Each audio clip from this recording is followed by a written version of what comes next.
Hello and welcome back to the Elsie version. Today is Micah chapter 4. All right. So far, Micah has been talking about the coming exile of the Israelites and how Israel is going to be judged severely for all of the wickedness that they have been doing. So let's just go ahead and jump in. Chapter 4, verse 1. It shall come to pass in the latter days, that the mountain of the house of the Lord shall be established as the highest of the mountains, and it shall be lifted up above the hills, and people shall flow to it, and many nations shall come and say, Come, let us go up to the mountain of God, of the Lord, to the house of the God of Jacob, that he may teach us his ways, and that we may walk in his paths. For out of Zion shall go forth the law and the word of the Lord from Jerusalem. He shall judge between many peoples, and shall decide disputes for strong nations far away. And they shall beat their swords into plowshares, and their spears into pruning hooks. Nations shall not lift up sword against nation, neither shall they learn war again anymore. So technically, this is making me think of in Revelation when it talks about Jesus comes down and reigns on earth for like 1,000 years. This is what that makes me think of. Verse 4.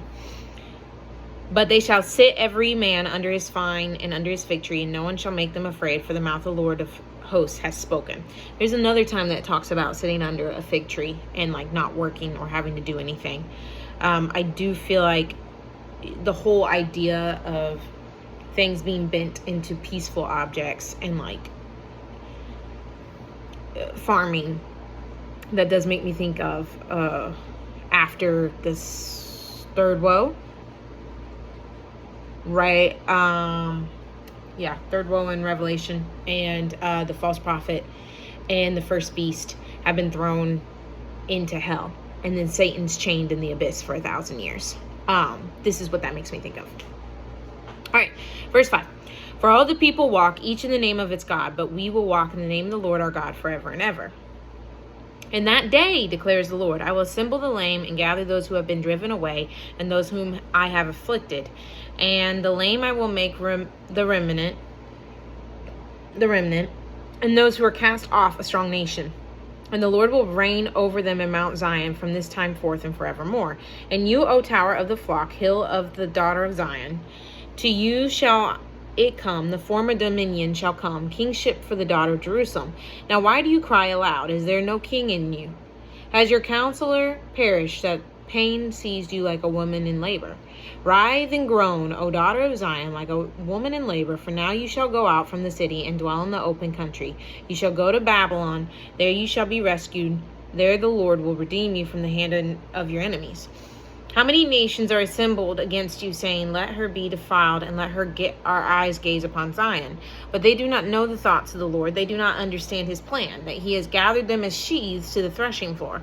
Arise and thresh, O daughter of Zion, for I will make your horn iron, and I will make your hoofs bronze. You shall beat in pieces many people, and shall devote their gain to the Lord, their wealth to the Lord of the whole earth. So all this happens, the Lord is judging Israel. And then he's like, but eventually he will come down, reign over, and then rescue Zion.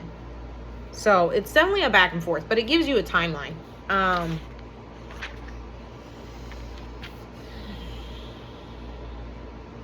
Yeah. Anywho. This is probably part of the reason why the people, when Jesus showed up, thought the Messiah would have war waged. But they didn't realize that the first time he was coming, it wasn't going to be like that. This is the second time. So, anywho, that's Micah 4, and we'll come back tomorrow for Micah 5.